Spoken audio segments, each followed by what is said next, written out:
supervisory program procedure. Muna siya ang kanang procedure sa pag-supervise.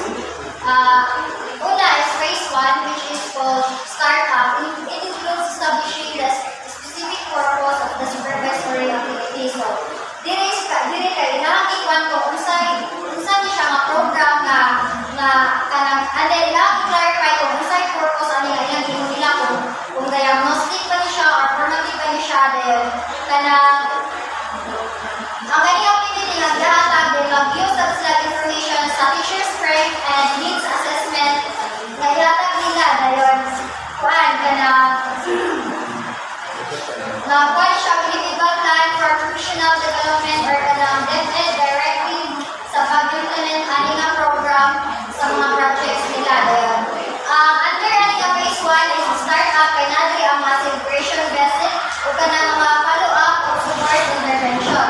Then number 2 sa phase 2 kay build up specifies the supervisory activities that may occur on site in the school or off-site. So dili kay may balaan na kung sa mga activities pasigol siya off-site pa siya or kanang on-site pa siya. Pili siya both online pa ka or kanang outside sa school and then dili kay follow up siya o kanang mga sub-phases na kanang mga pre-conference, actual support activities o kanang as well as kanang mga post-conference. Then number 3, phase 3 closure and move on. So dili sa kay kuan siya about sa professional learning community. Ang professional learning community kay isa ni siya ka method na kanang mag-foster or ganit ang collaborative na learning sa mga colleague and then after kanang mura siya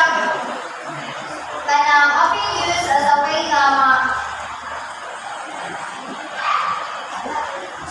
ma-organize bitaw ang kanang ma-organize ang mga teachers into working groups based sa kanang practice-based professional learning and para rin siya kanang organize school improvement bitaw dayon kanang